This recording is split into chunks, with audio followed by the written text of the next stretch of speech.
The purpose of this video is to test the sensors and to see if I can actually tell the difference, because they're both outstanding. The Logitech has the 12,000 dpi sensor, the DeathAdder has the 10,000 dpi sensor. They're both optical and they're both pretty much perfect. The first test is the push down test. So if I push on the back of the mouse and just push it down into the mouse pad, will it move? The Logitech G303, yes, it does a little bit. So it goes up, let go.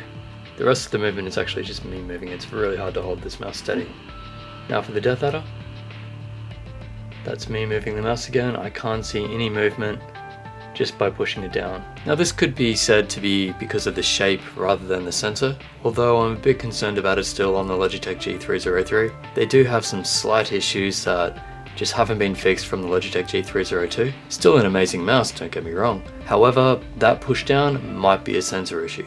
Anyway, keep it in mind, it's not a big deal, it doesn't actually cause a problem. I just don't think it should be on mice in this day and age. Next we have the line test, and this is just drawing a straight line fairly slowly inside Photoshop. You can see that the Razer Mamba was pretty much perfect. Logitech G303 is very good, and the Razer DeathAdder Chroma also very good. I drew these two lines down the bottom here. Just earlier, I didn't put too much effort into them, but clearly the movement that you can see is just from my hand not moving in a straight line, but the sensors are both performing brilliantly. The top one here is the DeathAdder, the bottom one is the G303. The line test is actually the jitter test, and the sensors perform brilliantly. There is no jitter in these sensors. So moving on to the censored lag test, this is a DeathAdder Chroma, and it feels the sharpest out of all the mice I've ever used. It is so snappy, so quick. The Logitech G303, it actually doesn't feel as snappy as the DeathAdder somehow. It might be the weight of the mouse, although I thought the DeathAdder weighed more, maybe I'm wrong. But just by feel, it actually seems like the DeathAdder has the edge on this. So that sensor is a bit more responsive.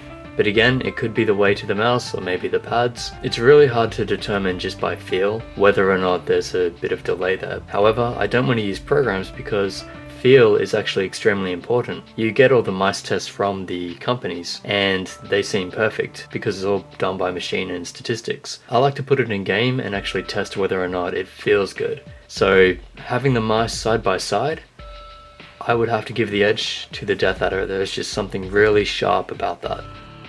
Now for the flick test. This is to see if it can handle very fast movements. I'm going to use the DeathAdder Chroma first. Just do some 180s. And yeah, this mouse is perfect. I'm a bit uncomfortable at the moment, so I'm not going to be able to do them properly. But you get the idea. Let me just try a really fast one now. Yeah, that's not losing track at all. It's going exactly where it should. Perfect. Just some quick rocket jumps, just to prove that it can do it. And the answer is, of course it can. Not a problem at all.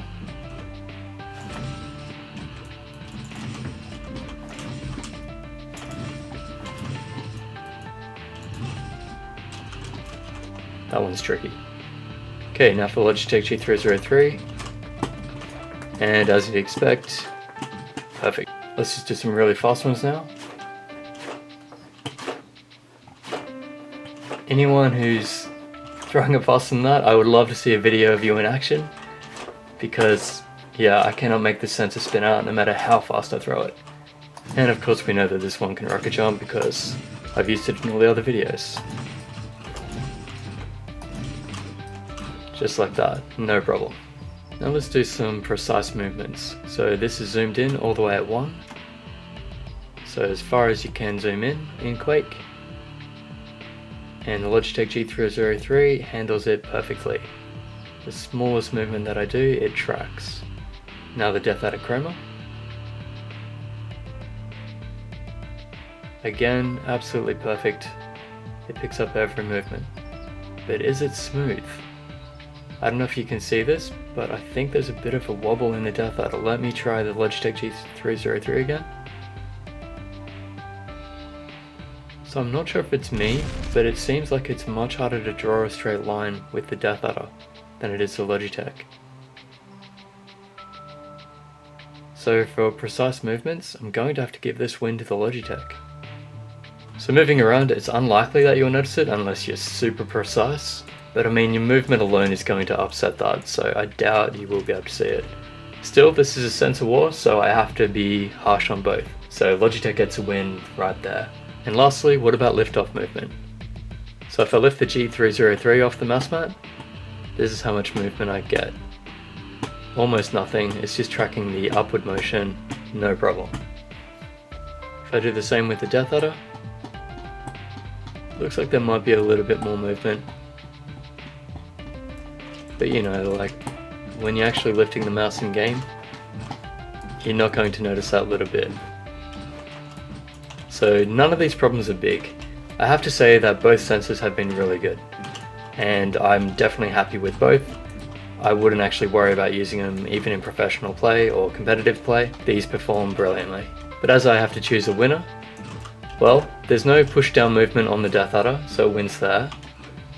It seems to be sharper, so crisper. There's no sensor lag at all on this thing. They have the same sort of lift-off movement, but I think the Logitech G303 wins there. Precise movements, Logitech G303 again. So there's really nothing in it. There are some minor differences, but nothing really substantial or problematic. It's only because I'm nitpicking that I'm even coming up with any of these. I doubt any casual players are going to notice, and even competitive players probably won't worry about them unless they get a defective model. So these sensors are amazing, really nothing to complain about, and it's just the DeathAdder being a bit crisper, maybe, that puts it above the Logitech G303. So if I had to choose a sensor just based on what I've seen today, I would say the DeathAdder has the better sensor, and I'd rather have that in mice. Alright, thanks for watching. Use the affiliate links to Amazon down in the description if you are going to buy one of these mice. That just helps support this channel. Please like and share this video because it does help grow this community. And subscribe because that'll help me get the attention of the mice companies once I reach over, say, 20,000. And of course, any questions or comments, just leave them below. I'll get back to you as soon as possible. And I'll catch you in the next video.